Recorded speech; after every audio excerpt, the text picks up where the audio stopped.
Data protection and privacy teams are under more pressure than ever with new laws, AI oversight, data breaches, and the constant expectation to do more with fewer resources. That's why TrustArc built a modern privacy and data protection management platform powered by Arc Intelligence. It unifies your tools, automates the work that slows you down, and surfaces what matters most right when you need it. From guided quick actions to our intelligent assistant, Ask Arc, you get credible, contextual answers backed by expert research, not generic AI guesses. Finally, privacy that works the way privacy pros work. Learn how TrustArc helps teams move faster with confidence at trustarc.com/serious-privacy. That's trustarc.com/serious-privacy.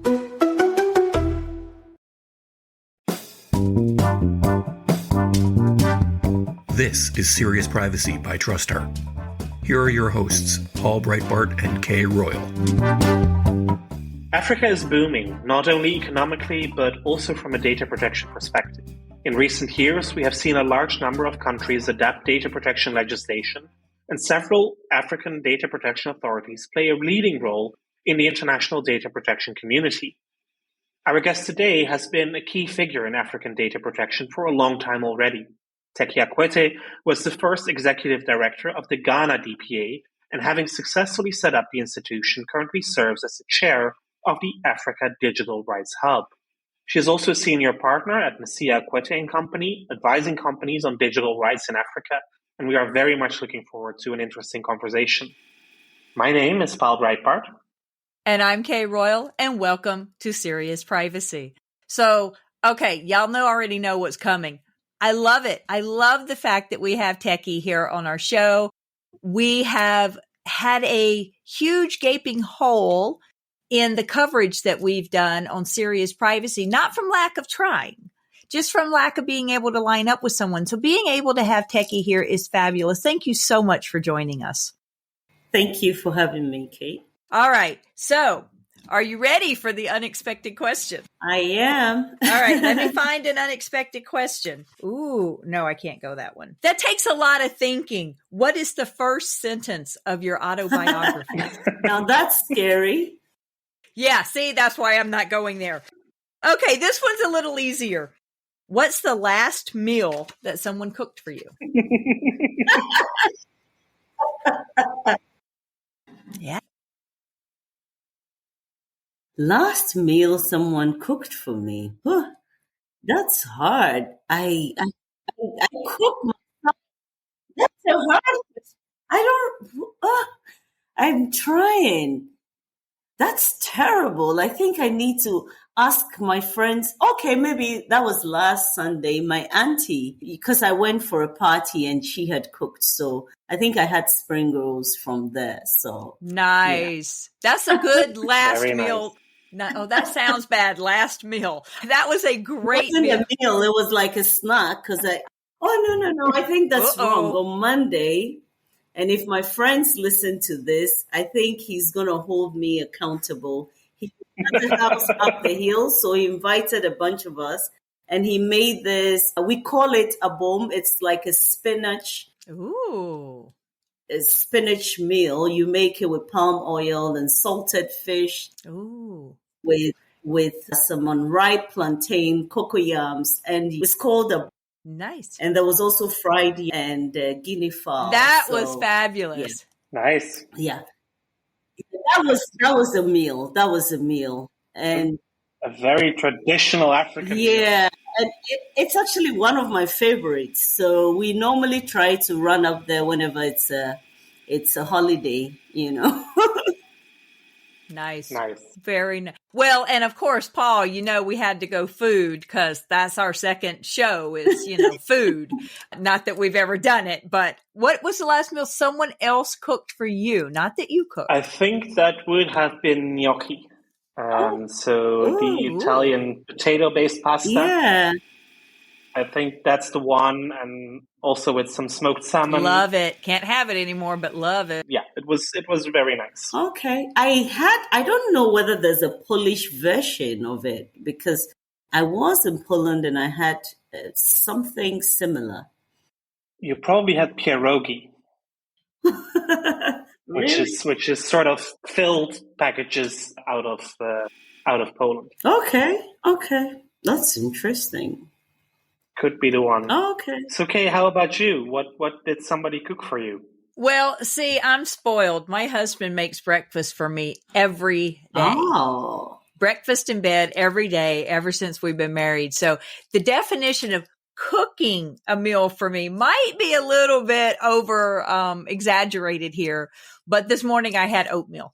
Oh, that's so nice. He cooked me oatmeal and coffee. So we're going on 20 and a half years now, and my husband makes me breakfast in bed. So cooking may be a bit of an exaggeration, but he makes me breakfast. That's a beautiful Friends that are very thing. jealous. We need to pass that to a few husbands out there. There you go. Yeah, exactly. You need to make breakfast in bed. There we go. All right. I'll try to remember should I ever get married. Please remember. Although with my current schedule, if I go into the office, I leave the house at 7, so I'm not sure whether anybody would appreciate to have breakfast before 7, but we'll see. The night before, I always look at my calendar at what time my first meeting has to be. Okay. And then I back it up an hour and a half for when I need breakfast, because it takes me a while. You also get a breakfast order form that you can just tick boxes what you would like the next morning. Right, exactly, and hang it on the doorknob. So, okay, Paul, so just kick us off with the first question. I don't know why I always give you the first question and the last question, but I do. So there we go, Paul. Kick us off. That's probably because I prepare for these things and have some questions lined up and you don't. Don't disclose my secrets. Everything I do is spontaneous and authentic. Thank you so much for being with us today. It is a real pleasure to catch up with you via the podcast because it's way too long ago since we were able to touch base. Yes. How are you? Yes, thank you so much for having me. And it's a pleasure seeing you, even though I wish I would have seen you in person because I think we haven't met in a while. Possibly 5-6 years. Yeah, 5-6 years. And I'm sure COVID have also added its own to that. But it's a pleasure to be here. So how are things in Ghana at the moment when you look at data protection? You've been out of the DPA for 5 years now, I think, since 2017. 2017? Is it 5 or it's more? Is it time 5? flies. 7? Well, time has been standing still. So yeah, I think that there's been some growth. It has always been a steady progress and growth. And the thing with data protection is that incidents come up and it always triggers something. And so we've seen a few things that have happened in the country that have triggered in the last couple of years, particularly which have triggered the need, to have a stronger regulator, the need to have, better enforcement of the laws and the like. So I think there's growth and that is really what we all hope for. That industry becomes more aware and implement, that the public becomes more sensitive to these issues and demand for accountability when it comes to the laws. And so we're seeing some steady progress. In fact, I think that there's been a few judgments, even though I won't call those the ratios of the decisions that were taken, but there's been a few judgments where people have won some kind of damages being awarded to them based on violations of their privacy. And I think all those things point to the fact that there's some growth. It's not as, fast as we would want it to be, but it's still growth nonetheless. And I think we should acknowledge that. Yeah, that is wonderful. And I know that Ghana was one of the earlier countries in adopting and operationalizing the privacy legislation. We've seen a lot of countries follow suit in recent years, and notably, of course, South Africa, where everybody's focus seems to be on. But I myself has always been impressed by Burkina Faso, such a small country, not the country you think first of, I think, if you look at Africa, which is now really playing a key role also in the executive committee of the international conference. Do you have any explanations for that? I think that, that is bound to happen. Africa And most African countries, which have fallen within the developing countries, have always seen technology and technological advancement as a way of accelerating economic growth and development. And so in the last 2 decades, what we've seen, countries adopting a number of legislations meant to create an enabling legal environment for the growth and development of ICTs. And a natural fallback as part of these developments would definitely be data protection laws, which is one of the key legislations that you normally go for when you're looking at putting in place a system that actually enables trust in terms of sharing and use of data. And so it's almost like a natural drive. We're now hearing a lot of countries are even going a step further. We're talking about smart cities. We're talking also about AI and development and use of AI. We're also seeing our countries talking about big data. And more recently, we're talking about the Africa Free Trade Area, right? Which is, Nice. a very significant thing. And there are communications already happening around the digital economy and protocols to enable the digital economy. And so you cannot have all these conversations without putting in place a framework that can actually facilitate the, sharing or the responsible sharing of data, which will naturally happen if you want to put in place most of these technologies to facilitate development across the continent. So I think that is really the key driver.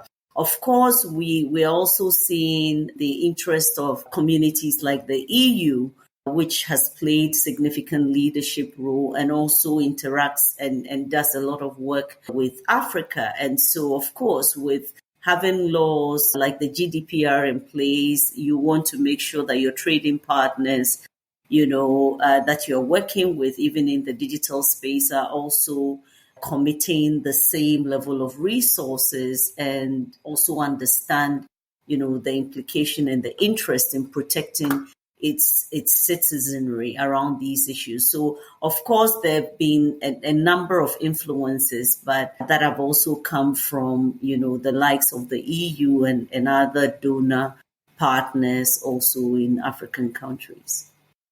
Yeah, I think that in part also already answered another question that I have, and mainly that others have, because I've been, of course, following all the legislative developments and in conjunction with the economic and technological developments. But whenever I talk about Africa and data protection, there is somebody saying, is that the biggest thing that they have to worry about right now? Aren't there other things that the African country should focus on? And of course, Africa is a huge continent. It's many times bigger than Europe. So you cannot compare Morocco to South Africa, to Egypt, to Kenya, to Ghana. But at the same time, that is still the image that people have. It's development territory, and is data protection then the core thing to focus on? So I think it goes back to what I have said before, right? We are seeing technology as an enabler to accelerate the growth and development. We are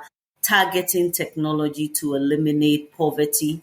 We're targeting technology to eliminate the not just the digital divide, but even the educational gap between the rural and the urban centers and the like. And so when you look at all the core sectors of whether it's health, whether it's housing, whether it's whatever it is that we really require, agriculture and food industry and growth, we are actually seeing that the impact of technology in actually facilitating and enabling better growth and development in these sectors cannot be, underestimated.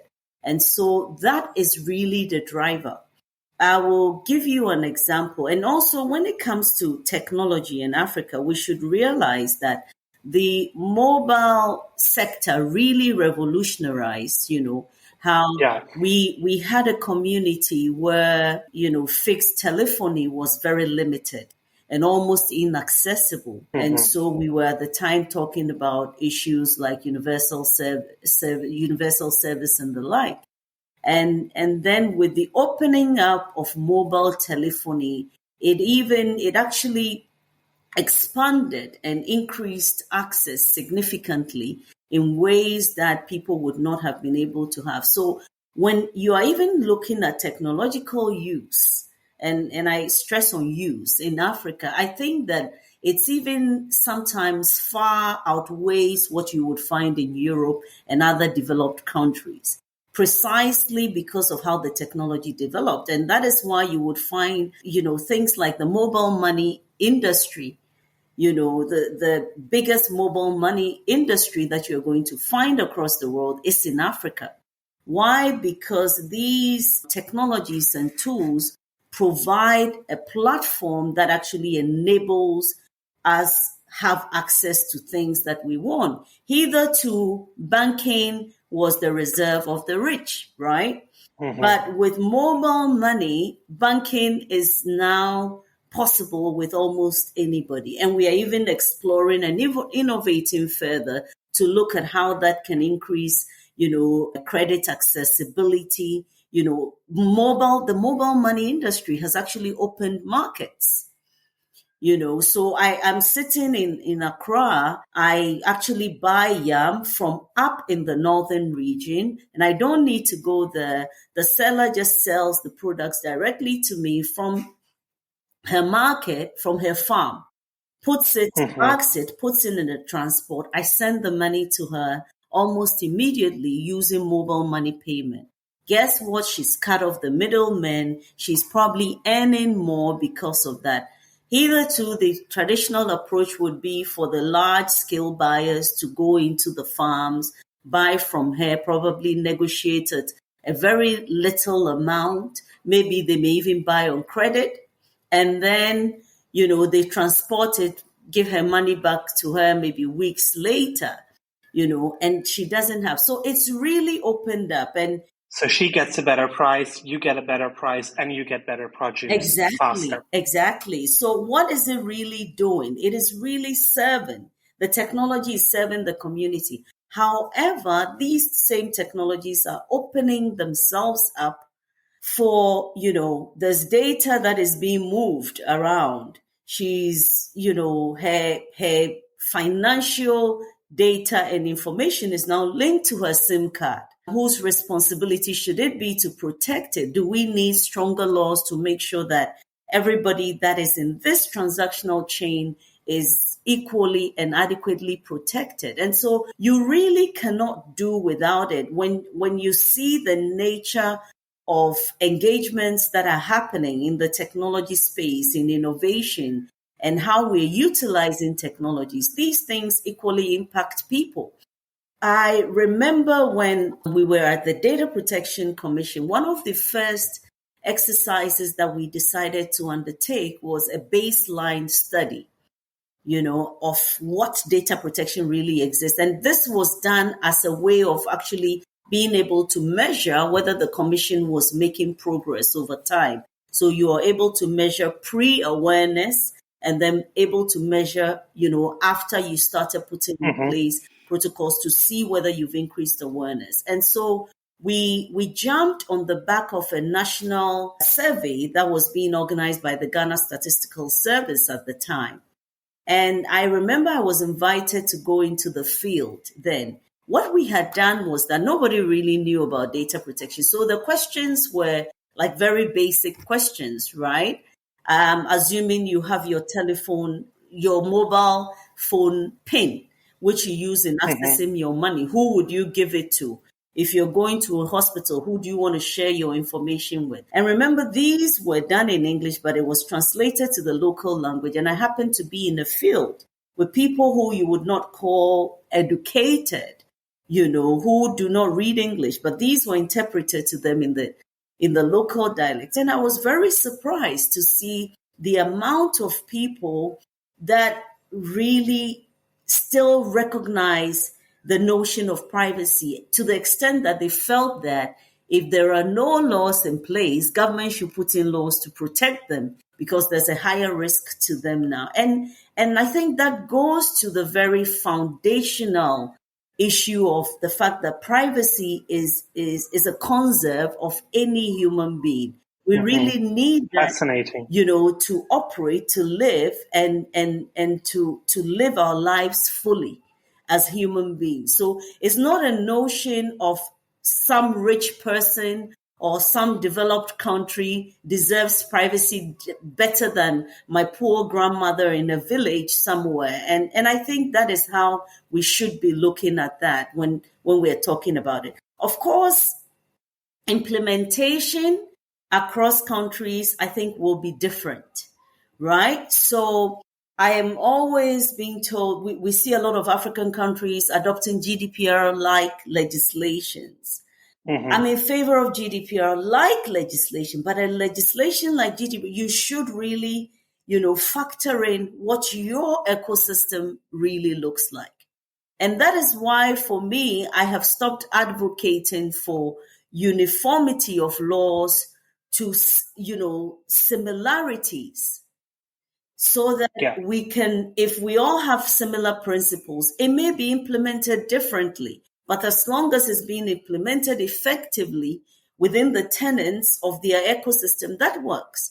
Because I don't think any African country currently even have the kind of resources Europe has to implement GDPR.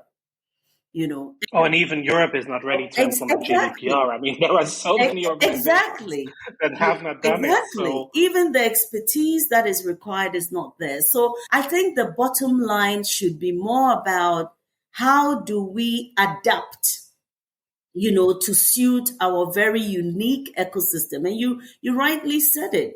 Africa is a very huge continent, I think it's the biggest in the world. And we have 55 countries, so to speak. If you're talking about legal systems, we have various legal systems. Let's not even talk about languages, that are spoken. And so it's a very diverse ecosystem. And I think that is how we should also be approaching some of these conversations, so that we do not lose the essence and the importance of issues like data protection, which I think is important, whether or not, diversity still exists in our communities.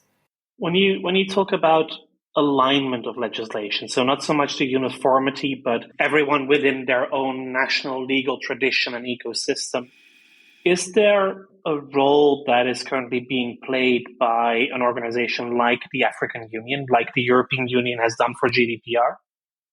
We do not have.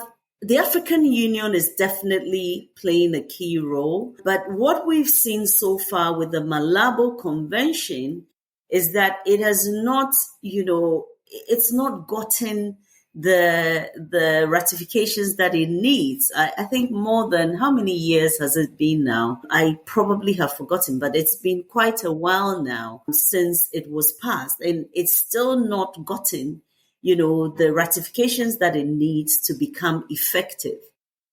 As well. And I think that also speaks to some of these diversities and the reason why we probably need to do a lot more, engagements when it comes to, but the African Union definitely has a very critical role to play. So do the regional communities like ECOWAS, like EAC, like SADC, and the North African communities also will play a significant role in actually enabling that. I still haven't figured out how that structure will work, but I think that it can be because of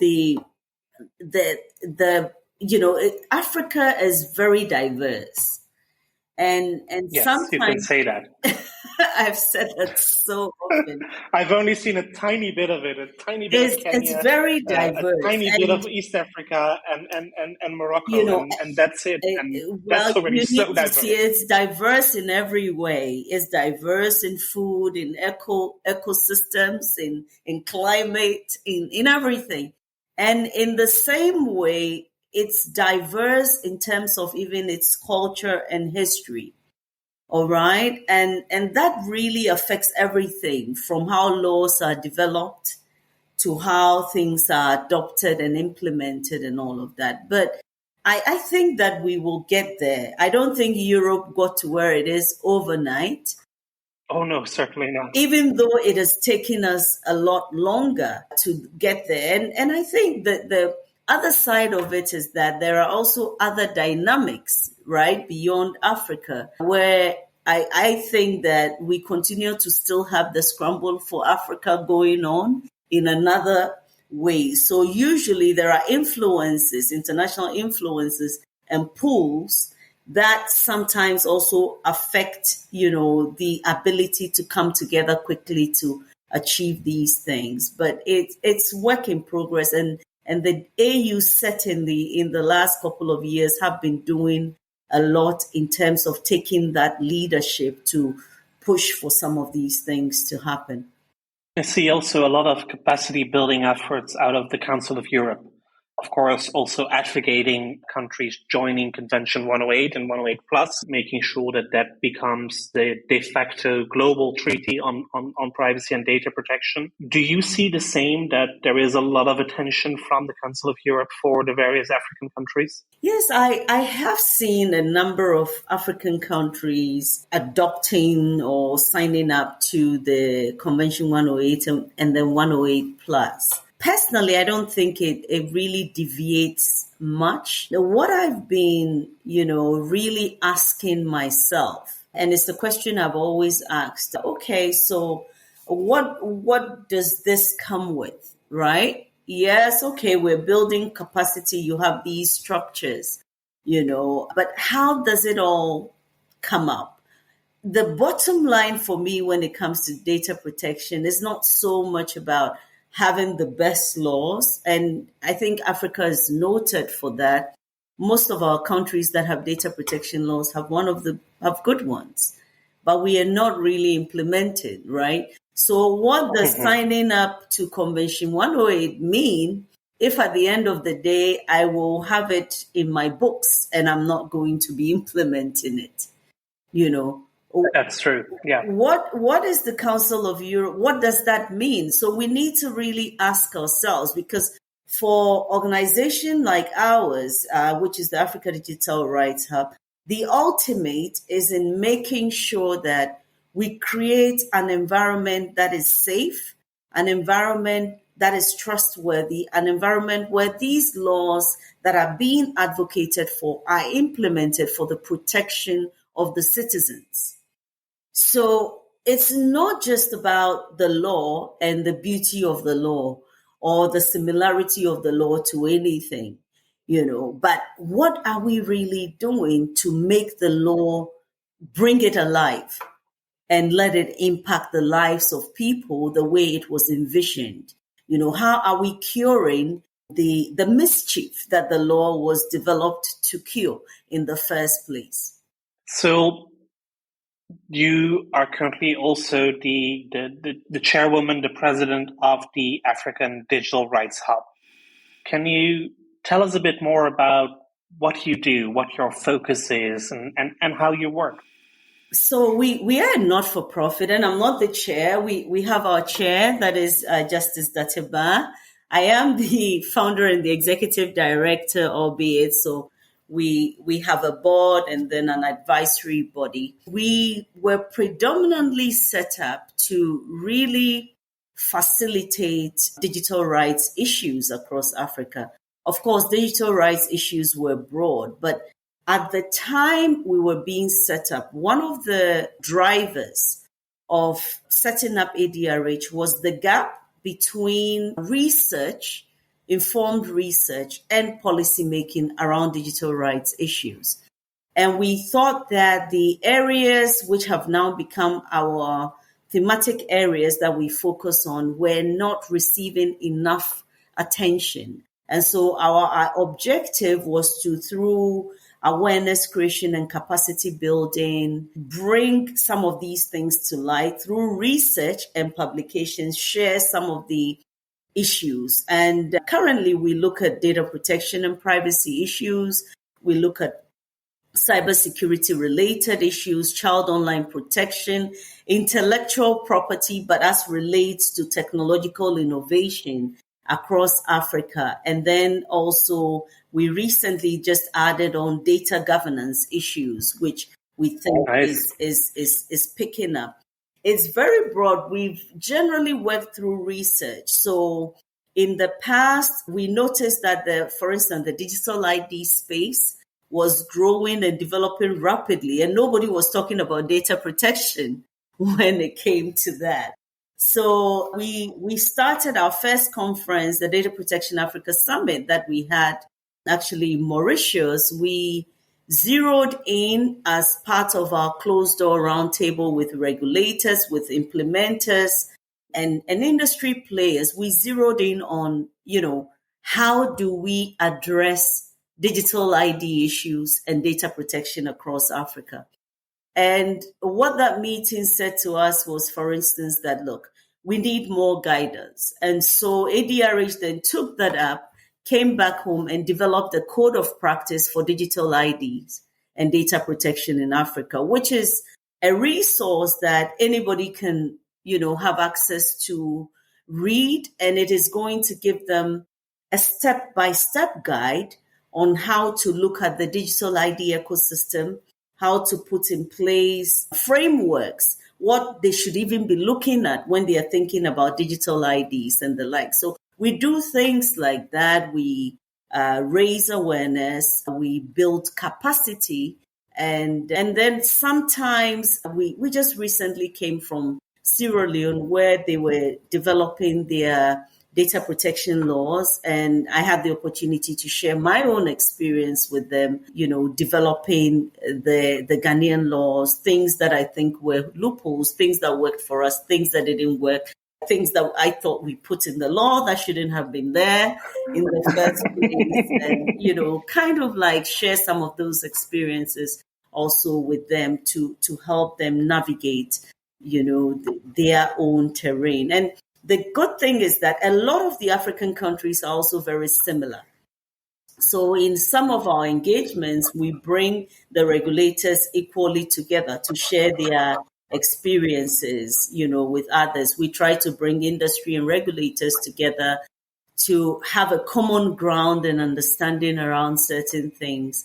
Clearly, from my own experience, I realized that setting up a data protection commission without, collaboration with industry was very difficult.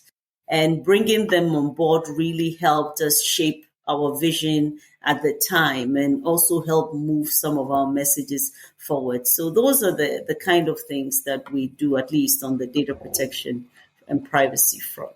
So, Teki, we didn't actually talk about this. You just got through talking about the challenges of setting up a data protection commission. How did you get into privacy? How did you grow to this? I probably was born with privacy in my blood. No.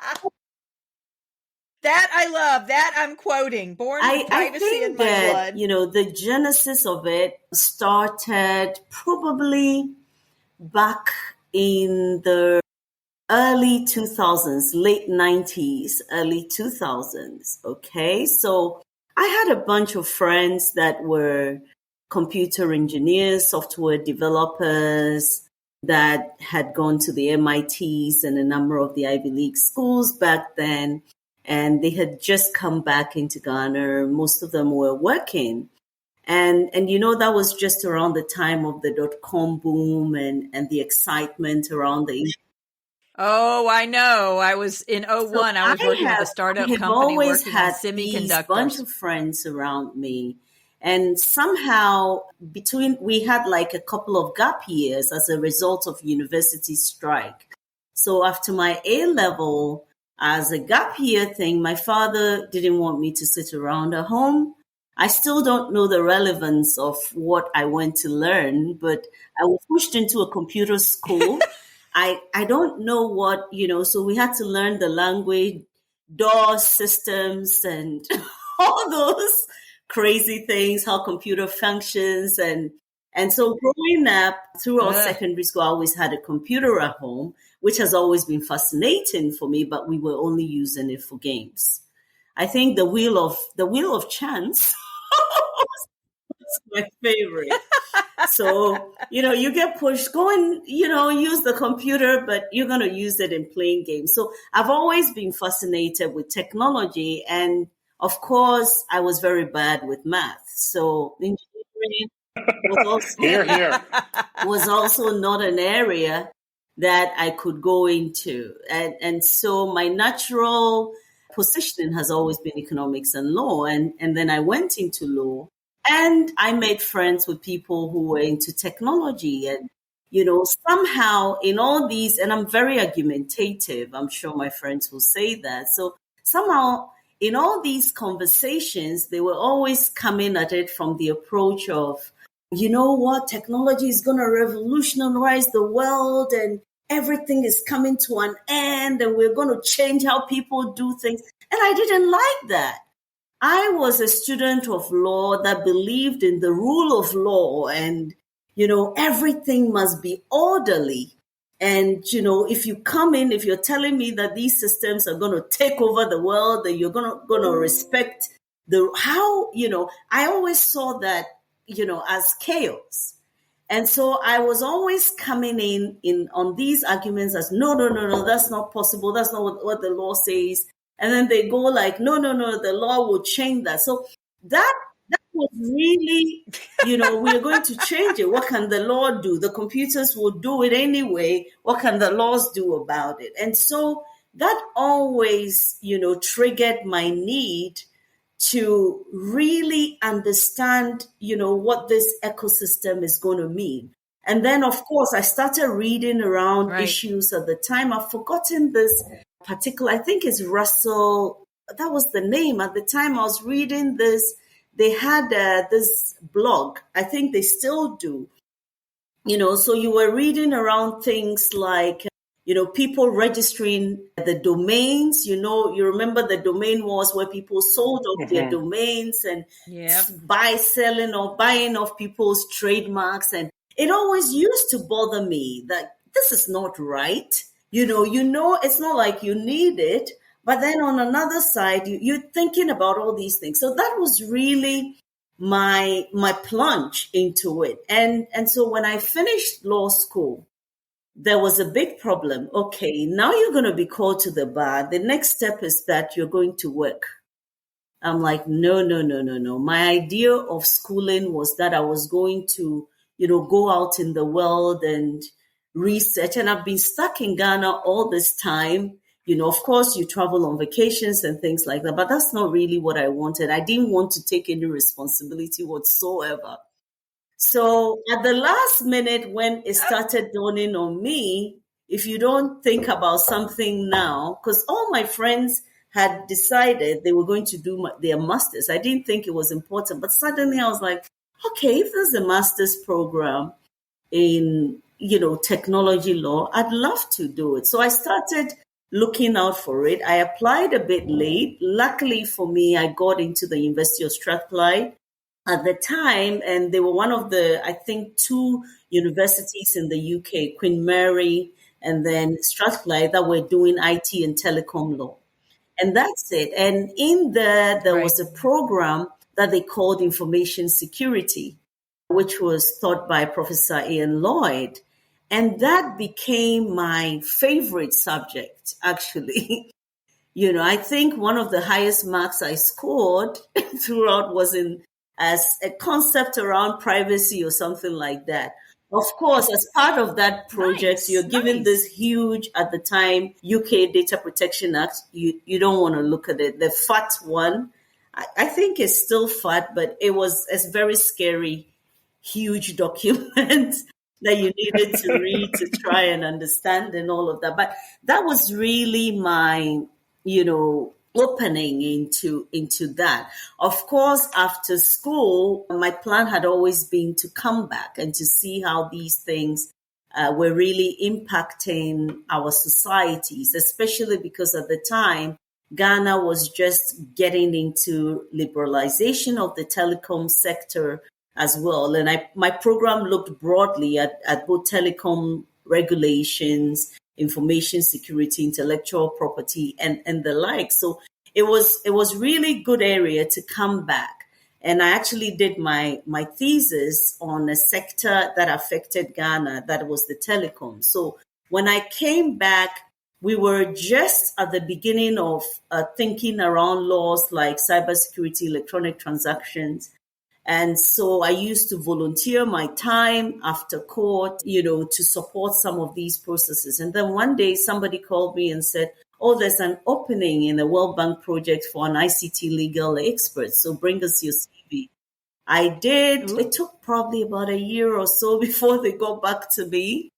But they did. Okay. And really that was the beginning of my work then with the ministry as a consultant, where I had the opportunity to advise on, creating that enabling environment. And it's been one of the exciting things that I have done. So in the process, we pushed for the passage of several legislations, more than 11, cutting across telecoms, broadcasting, data protection was one of them. And the like, and electronic transactions and many others. And so fascinating. Yeah. So right after we passed the data protection, our project was then set up in such a way that you're not just a consultant, you had a permanent desk within the ministry. And so you had a permanent role within government to support them beyond the consultancy work that you were doing. And so I was then asked by the ministry to help with the establishment of the commission. And at the time, the board had been created and the like. I was also put on the board to represent the ministry and to help with the creation of and I was doing it. They tried to hire somebody who decided, I don't want this hard job. And so, at some point, the board started looking at me. We're looking for somebody.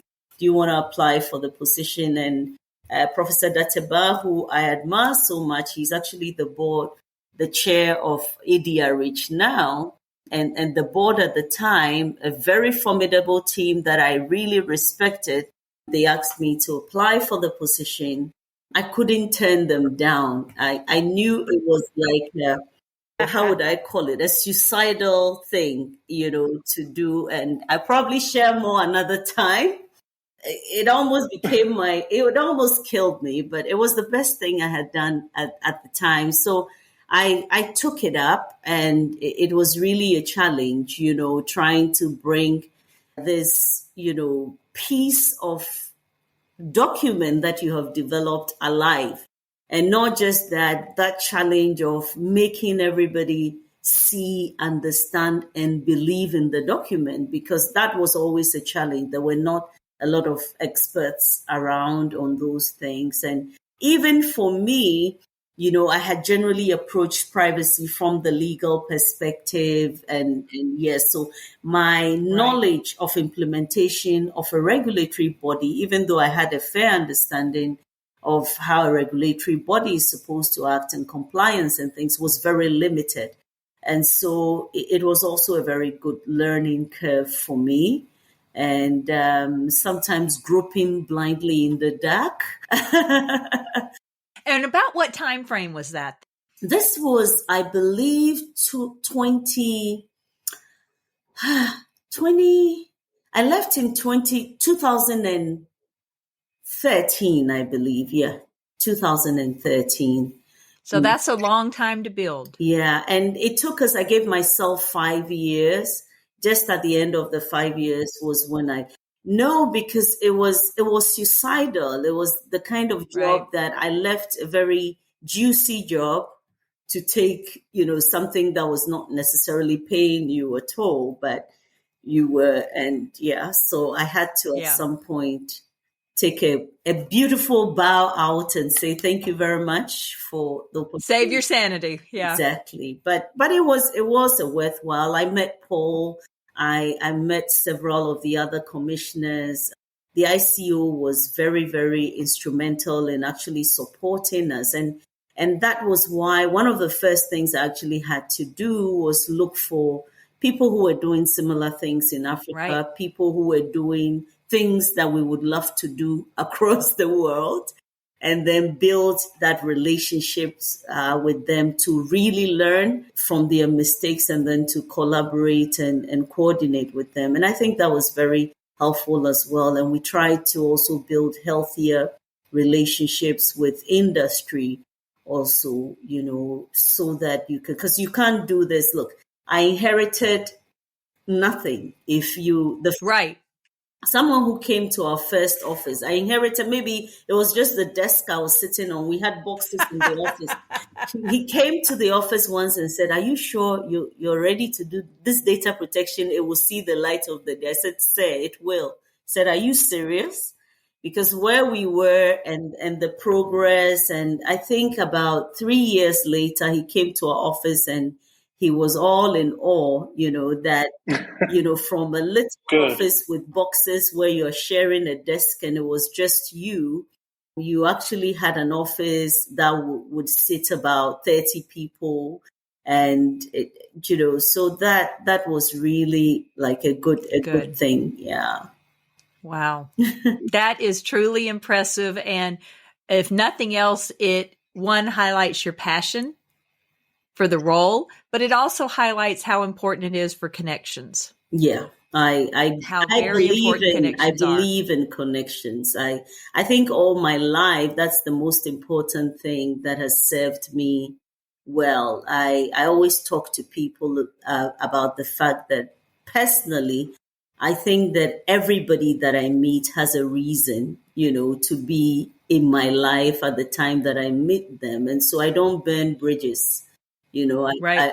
I don't burn bridges at all because it's very important to who you know. And, people were the ones that really helped us build what we were able to build, open the doors, some of the doors for us, people guided, and in this space, really, it's even if you're the best expert, it's so broad and wide that you can get blinded along the way. So you really need all eyes, around you to be looking out as well. And I think that's why relationships are very important in this space.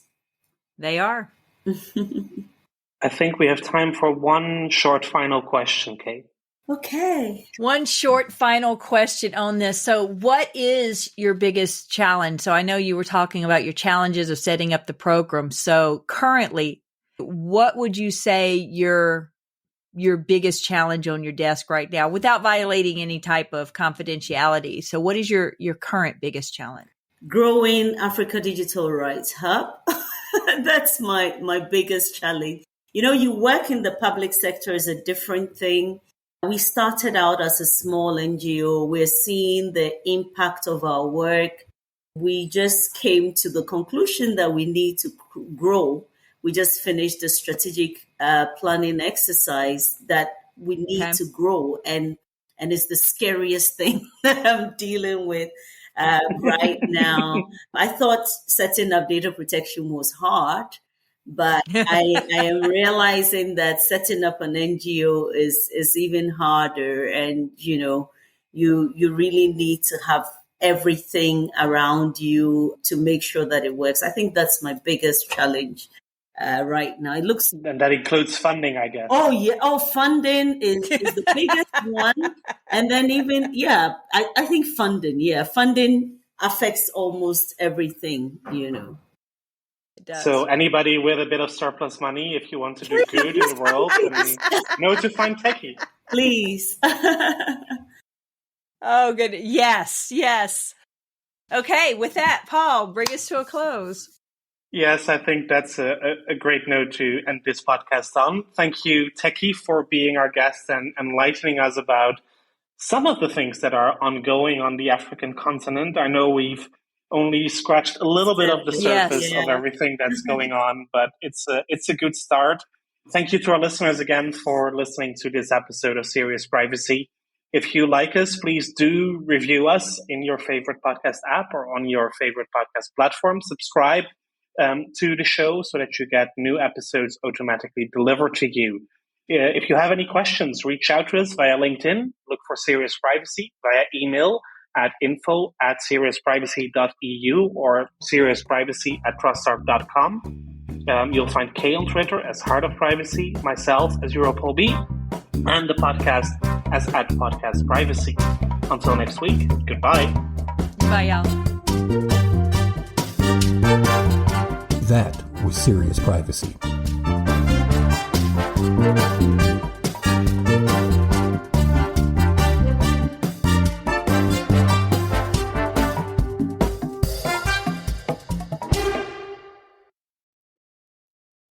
If you're a data protection or privacy professional, you already know the pressure.